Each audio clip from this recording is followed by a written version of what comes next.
नमस्कार। यहाँहरूलाई इतिहास सम्बन्धी सत्य तथ्य जानकारी दिने यस हिस्ट्री इन नेपाली च्यानलमा स्वागत छ। नेपालमा गोपाल वंशपछि महिषपाल वंशहरूले शासन गरेका थिए अनि महिषपाल वंशपछि भने किराँत कालको सुरु भयो। नेपालमा किराँतीहरूले सबैभन्दा बढी समयसम्म शासन गरे। यी किराँतीहरू नेपालमा कसरी आइपुगे, किराँत भन्नाले के बुझिन्छ, यिनीहरू कहाँबाट आए भन्ने जिज्ञासा सबैलाई लाग्ने गर्दछ। त्यसैले किराँत सम्बन्धीको सम्पूर्ण जानकारी सहितको कार्यक्रमलाई दुई भागमा विभाजित गरिएको छ। पहिलो खण्डमा किराँती भनेको के हो, कसलाई भनिन्छ र यी जातिहरू कहाँबाट आए भन्ने बारेमा चर्चा गर्नेछौँ भने दोस्रो खण्डमा नेपालमा किराँतीहरूको कसरी उदय भयो, कति अवधिसम्म कसले राज्य चलाए र किराँत वंशको पतन कसरी भयो सो बारे विस्तृत छलफल गर्नेछौँ।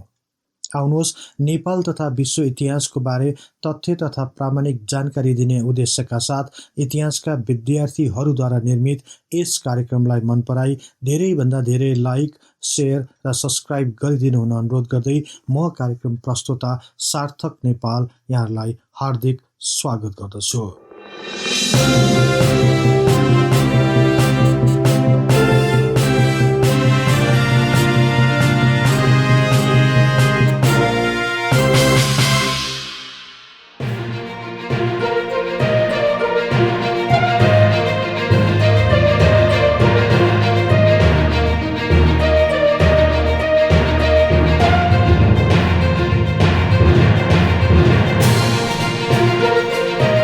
नेपालमा गोपाल महिषपाल पछि किराँतीहरूले राज्य चलाएका थिए भन्ने सन्दर्भमा सबै इतिहासकारहरू सहमत भएका छन्। गोपाल वंश र महिषपाल वंश जस्तै यसको पनि स्रोतहरू वंशावली, पौराणिक तथा ऐतिहासिक ग्रन्थहरू नै भएकाले कतिपय विषयहरूको पूर्ण जानकारी आजसम्म पनि हुन सकिरहेको छैन। तर किराँत कालका उत्तरार्ध समयमा केही भरपर्दा स्रोतहरू पाइएकोले किराँतीहरूको इतिहास योभन्दा पहिलेको राजवंशको इतिहासभन्दा केही प्रामाणिक रहेको कुरालाई भने नकार्न सकिन्न। यति हुँदाहुँदै पनि किराँत भनेको के हो, किराँतहरू को हुन् भन्ने सन्दर्भमा भने इतिहासकारहरूको भिन्न भिन्न मत रहेको छ। सर्वप्रथम किराँत भन्ने शब्दको अर्थ के हो, अर्थात् किराँत भन्नाले के बुझिन्छ, यसबारे कुरा गरौँ। वास्तवमा किराँत भन्ने शब्दको अर्थ यही नै हो भनेर ठोकुवा गरेर भन्न सकिने अवस्था भने छैन, किनकि विभिन्न वंशावली, पौराणिक, ऐतिहासिक ग्रन्थ तथा इतिहासकारहरूको खोजलाई आधार मान्ने हो भने पनि यो शब्दको उत्पत्ति कुनै निश्चित बिन्दुबाट भएको पाइँदैन। कसैले किराँतलाई धर्मसँग जोडेका छन्, कसैले भूगोलसँग, कसैले जातिसँग वा भाषासँग जोडिएको पाइएको छ। तैपनि यसबारे के मान्यता रहिआएको छ त, यसबारे चर्चा गरौँ है त। विश्वका विभिन्न ग्रन्थहरूमा किराँत शब्दको प्रयोग भएको पाइन्छ, तर यो शब्द कुन भाषाबाट उद्धृत गरिएको हो भन्ने सन्दर्भमा भने एकै मत रहेको पाइँदैन। किराँतहरू प्राचीन जाति हुन् र मानव सभ्यताको थालनी भएपछि पनि यी जातिहरूले घुमन्ते जीवन जिउने गर्दथे। यसै कारण यी जातिहरूलाई संस्कृत भाषामा किराँत भनिएको भनाइ रहिआएको छ। संस्कृतमा यसको अर्थ वन, जङ्गल जस्ता प्रान्तहरूमा घुम्ने मानव समूह अर्थात् मानव जाति भनिएको छ। तर स्वामी प्रपन्नाचार्यको विचार भने केही फरक रहेको छ। उनका अनुसार किराँत शब्द संस्कृत शब्दको व्युत्पत्ति रूप हो, अर्थात् किराँत शब्द खास गरी दुई शब्दहरू किर र अत मिलेर बनेको हो, जसमा किर र अतको शाब्दिक अर्थ नेपालदेखि समुद्रसम्मको भूभाग भन्ने बुझिन्छ। तर किराँत शब्दको सन्दर्भमा भएको विभिन्न अर्थहरूप्रति भने असन्तोष व्यक्त गरेका छन्। जस्तै किर भनेको सुँगुर, अत भनेको मारेर खाने, अर्थात् सुँगुर मारेर खाने जातिलाई किराँत भनिन्छ भन्ने तर्क कुनै पनि हालतमा नमिल्ने बताउँछन्। अर्का इतिहासकार विक्रमजित हसरथले भने भिन्न तर्क प्रस्तुत गरेका छन्। उनका अनुसार भूमध्य सागरीय क्षेत्रहरूमा प्रचलित मोबाइट भाषाबाट किराँत शब्दको विकास भएको हो। वास्तवमा मोबाइट भाषामा किल्ला, सहर अथवा बस्तीलाई किरियात भनिन्छ र पछि यही किरियात शब्दबाट किराँत शब्दको विकास भएको हो भनी उल्लेख गरेका छन्। माझ किराँत पुस्तकका लेखक ऋषिराम अर्जेलका अनुसार प्राचीन कालमा पहाडी अधिराज्यलाई किर भूमि वा किर प्रदेश भनिन्थ्यो। यही किर शब्दबाट किल र किलात हुँदै किराँत भएको भन्ने तर्क प्रस्तुत गर्दछन्। यस्तै प्राचीन किराँतहरूले छाडेका सम्पदाहरू नामक पुस्तकका लेखक रामचन्द्र राईका अनुसार किराँतहरूको धार्मिक ग्रन्थ मुन्दुममा काइलासो शब्दको प्रयोग भएको छ। वास्तवमा काइलासोको अर्थ कैलाश हो। यही काइलासोबाट काइलाती र काइलातीबाट किराँती भएको हो भन्ने तर्क अघि सार्दछन्। यस्तै राईहरूकै एक थरी बान्तवा राई भाषाका अनुसार किराँत भन्ने शब्दको विशेष अर्थ रहेको खुलेको छ। बान्तवा भाषामा कीको अर्थ लामो र रावाको अर्थ दाजुभाइ भन्ने बुझिन्छ। अर्थात् किरावाको शाब्दिक अर्थ हिमालय तथा पहाडमा सदियौँदेखि बसोबास गर्ने जाति भन्ने जनाउँदछ। यही किरावा शब्दबाट नै किराँत शब्दको विकास भएको हो भन्ने गरिन्छ। प्राध्यापक डाक्टर राजाराम सुवेदीले आफ्नो पुस्तक नेपालको तथ्य इतिहासमा भने किराँतीको सन्दर्भमा यस प्रकार व्याख्या गरेका छन्। प्राचीन कालदेखि किराँत आर्य र खसहरूकै लहरमा लासादेखि खैबर घाटी भई काशीबाट कामरूप पुगी अनुभवी भएकाले सभ्य जाति भए। यसरी विभिन्न भूभागमा बसेर सभ्यताको विकास गरेको हुँदा यो जातिलाई किराँत भनिएको हो भनी लेखेका छन्। यस प्रकार किराँत भन्नाले प्राचीन मानव जाति हो भनेर निश्चित गरे तापनि यसको नामकरण कसरी भयो अथवा यसको अर्थ के हो भन्ने सन्दर्भमा भने अझै अन्योल नै रहेको छ। अब अर्को प्रसङ्गमा जाउँ। वास्तवमा किराँतीहरू को हुन् त, अर्थात् उनीहरू कहाँबाट आए भन्ने सन्दर्भमा पनि एकै मत भएको पाइँदैन। विभिन्न पौराणिक ऐतिहासिक धर्मग्रन्थ तथा इतिहासकारहरूले यस सम्बन्धी विभिन्न मतहरू प्रस्तुत गरेका छन्। प्रख्यात संस्कृत ग्रन्थ शब्द कल्पद्रुमका अनुसार किराँतीहरूलाई चतुर्वर्णभन्दा बाहिर गणना गरिएको जनाइएको छ। अर्थात् हिन्दू धर्मप्रति आस्था राख्ने सनातन धर्ममा मानव समुदायलाई 4 भागमा विभाजित गरिएको छ। ती 4 भागहरू क्रमशः ब्राह्मण, क्षत्रिय, वैश्य र शूद्र हुन्। तर सो ग्रन्थ अनुसार किराँतीहरू यी 4 समुदायभन्दा भिन्न हुन् भनी उल्लेख गरिएको छ। त्यसैले पनि कतिपय प्राचीन भारतीय लेखकहरूले किराँतहरू एक प्राचीन अनार्य जाति भएको र उनीहरूको बसोबास पूर्वी हिमालयको पर्वतीय राज्य भएको कुरा स्वीकार गर्दछन्। यही तर्कप्रति सहमत जनाइए जस्तै किराँतीहरू सनातन धर्मको मानव समुदायको वर्गीकरणभन्दा फरक रहेको कुरा किराँतको धार्मिक ग्रन्थ मुन्दुममा पनि उल्लेख गरिएको छ। मुन्दुम अनुसार किराँत समुदायलाई 3 भागमा विभाजित गरिएको छ। ती 3हरू क्रमशः खम्बुआन्सा अर्थात् खम्बोज, ताङवास अर्थात् मङ्गोल र मुनाफेन अर्थात् चिनिया हुन्। जसमध्ये खम्बुआन्सा अर्थात् खम्बोजहरू नै यस क्षेत्रमा सबैभन्दा पहिले आई बसोबास गरेका थिए। त्यसपछि मात्र मङ्गोल र मुनाफेन आई यो उत्तरी पहाडी तथा हिमाली क्षेत्रहरू ओगटी विशाल साम्राज्य खडा गर्न सक्षम भएका थिए। त्यस्तै किराँतवेद मुन्दुमका ज्ञाता तथा लेखक इमानसिंह चेम्जोङले किराँतको बारे उल्लेख गर्दै लेख्छन्, किराँतहरू भोट बर्मेली भाषा बोल्ने मङ्गोलियन जातिहरूकै शाखा हुन्। तर किराँतहरूको पारम्परिक धर्मग्रन्थ मुन्दुमका अनुसार मनाफेनहाङ नामक किराँत राजा चीनको सिचुवानबाट तिब्बत आएको प्रसङ्गलाई प्रस्तुत गरेका छन्, जसबाट किराँतहरूको मूल चीन तिब्बतीहरू नै हुन् भन्ने अनुमान गरिएको पाइन्छ। तर के त्यसो भए किराँतीहरू मङ्गोलियन अर्थात् चिनिया हुन् त भन्ने प्रसङ्गमा धेरै विवाद रहँदै आएको छ। यही प्रसङ्गलाई कोट्याउने हो भने सन् 1962मा प्रकाशित भएको पुस्तक द ओरिजिन अफ रेसेसमा प्रस्तुत गरिएको मानव प्रजातिको विभाजनलाई पनि सामेल गराउन आवश्यक छ। सो पुस्तकका लेखक अमेरिकन मानवशास्त्री कार्लटन स्टिभन कुनले बडो विवादास्पद विषयको उठान गरेका थिए। उनका अनुसार विशेषताको आधारमा मानव प्रजातिलाई मुख्यतया 5 भागमा विभाजित गरिएको छ। तिनीहरू कौकेसोइड, कोङ्गोइड अथवा नेग्रोइड, क्यापवाइड, मङ्गोलोइड र अस्ट्रलोइड हुन्। यसैलाई आधार मान्ने हो भने किराँतीहरूको बनावट कार्लटन कुनको मानव प्रजातिको विभाजन अनुसार मङ्गोलोइडमा पर्दछ।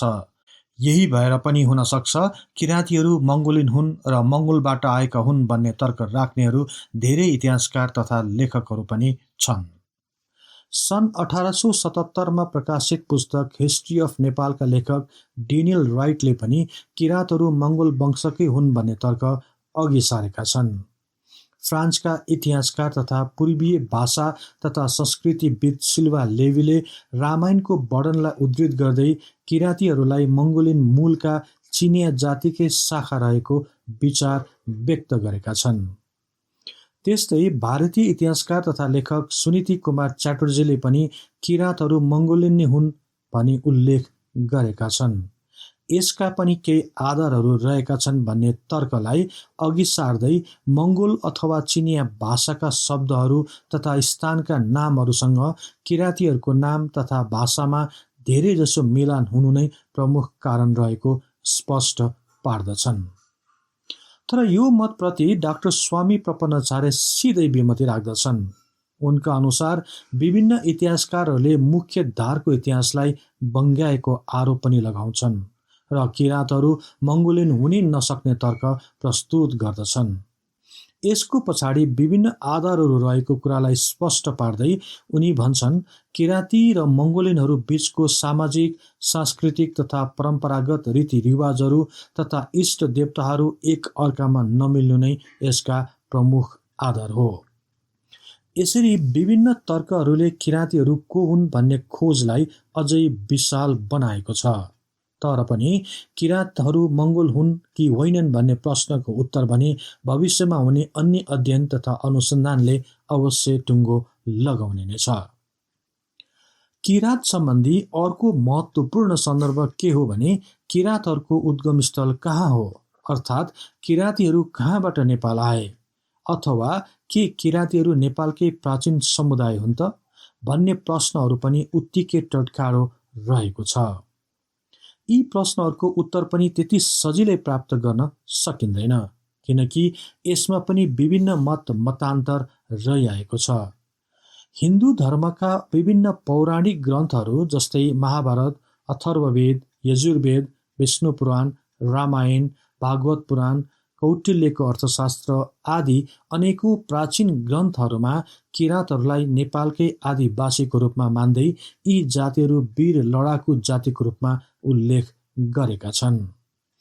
महाभारतको सभा पर्वमा अर्जुनको किराँतीहरूसँग लडाईँको सन्दर्भ उल्लेख गरिएको छ। यही अध्यायमा किराँतहरूद्वारा युधिष्ठिरलाई पठाएको विभिन्न उपहारहरूको वर्णन गरिएको छ। त्यस्तै भाषा वंशावलीको साथै राइट वंशावलीमा 6औं किराँत राजा हुमतीको पालामा अर्जुनको किराँतेश्वर महादेवसँग युद्ध भई धनुर्धारी अर्जुनको युद्धकला र क्षमता देखेर महादेव स्तब्ध भएको वर्णन पाइन्छ। यही वंशावलीले दोस्रो किराँत राजा पविको शासनकालमा द्वापर युगको अन्त्य भई कलियुगको आरम्भ भएको उल्लेख गरेको छ। यसबाट पनि किराँतीहरू परापूर्व कालदेखि नै हिमाली तथा पहाडी क्षेत्रका बासिन्दाहरू हुन् भन्ने स्पष्ट पार्दछ। यसैलाई सही ठहराउँदै कालिदासको कुमार सम्भवमा किराँतीहरूलाई हिमालयका बासिन्दा हुन् भनिएको छ। यस्तै किराँत जातिको उत्पत्तिको सम्बन्धमा महाभारत ग्रन्थले अनौठो प्रसङ्ग उल्लेख गरेको छ। यस ग्रन्थ अनुसार गान्धीका छोरा विश्वामित्र ऋषिले वशिष्ठ ऋषिका नन्दनी गाई जबरजस्ती खोसेर लैजान लाग्दा नन्दनी गाईको शरीरबाट किराँत जातिहरू निस्केर उनको रक्षा गरेका थिए। त्यसैले यस जातिलाई प्राचीन कालदेखि नै वीर जातिको रूपमा उल्लेख गरिएको पाइन्छ। यसका साथै ऋग्वेदमा किराँतीहरू किराँत वेद मुन्दुमको मन्त्र उच्चारण गरेर युद्धमा जादुको प्रयोग गर्दथे भनेर प्रस्तुत गरिएको छ। कतिपयले किराँतहरूको उद्गम स्थल नेपाल तिब्बतको हिमाली तथा पहाडी क्षेत्र नभएको जनाउँदै किराँतीहरू अफ्रिकाबाट स्थानान्तर भएर आएका हुन् भनी ठानिएको छ। तर कतिपयले भने पर्सियाको उत्तरी मैदान, कसैले मिश्र र कसैले नेपालकै आदिवासी मानेका छन्।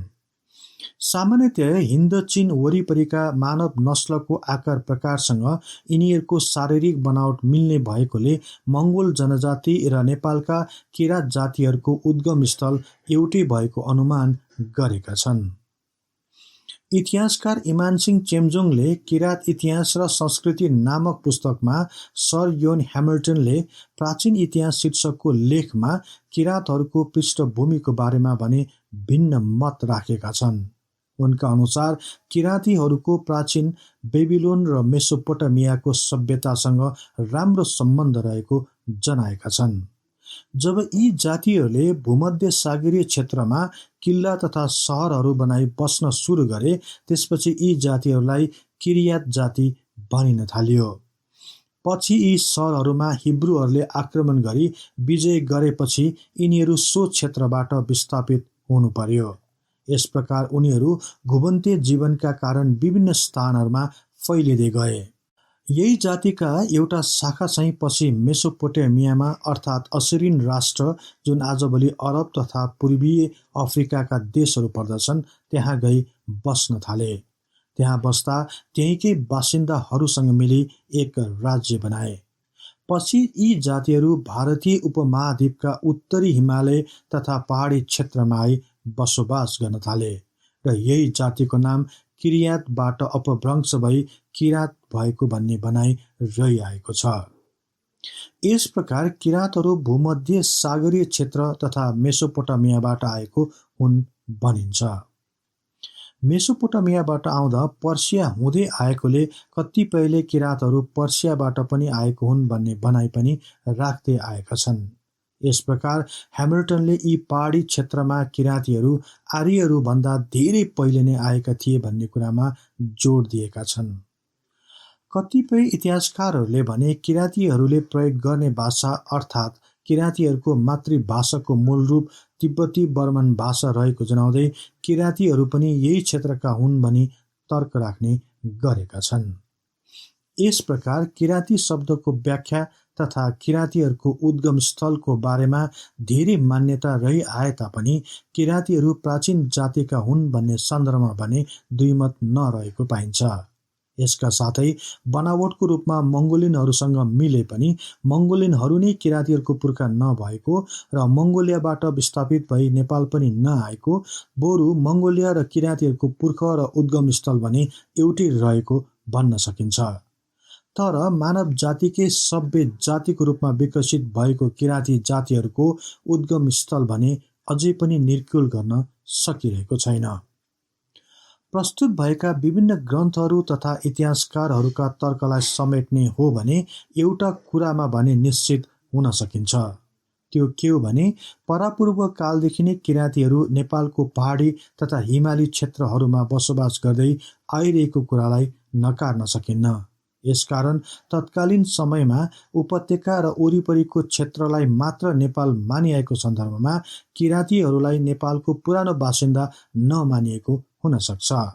तर इतिहास राम्ररी केलाउने हो भने किराँतीहरू गोपाल वंशको आगमन हुनुभन्दा धेरै पहिलेदेखि नै वर्तमान नेपालको पहाडी तथा हिमाली क्षेत्रहरूमा बसोबास रहेको कुरालाई भने अस्वीकार गर्न सकिन्न। त्यसैले किराँतीहरू नेपालको अति नै प्राचीन समुदाय हुन् भन्ने कुरामा भने दुई मत नहुन सक्छ।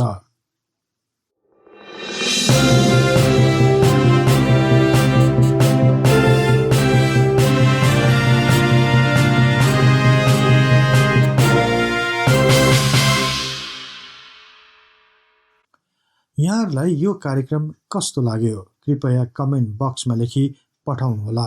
यस्तै तथ्य इतिहासको लागि हिस्ट्री इन नेपाली च्यानललाई सदैव सम्झनुहोस्। इतिहासको कुनै पनि कालखण्डबारे तपाईँलाई सुन्न र बुझ्न चाहना राख्नु भएको छ भने तल रहेको कमेन्ट बक्समा उल्लेख गर्नुहोस्। हामी सोबारे प्राथमिकताका साथ कार्यक्रम बनाउने नै छौँ। जाँदा जाँदै यस च्यानललाई लाइक, सेयर र सब्सक्राइब गर्दै बेल आइकनमा क्लिक गरी हाम्रो यो तथ्य इतिहासको बारे ज्ञान प्रसार गर्ने लक्ष्यलाई साथ दिनुहोस् भन्दै अर्को कार्यक्रममा फेरि भेट्ने बाचा गर्दै म सार्थक नेपाल बिदा हुन्छु। हवस् त, नमस्कार।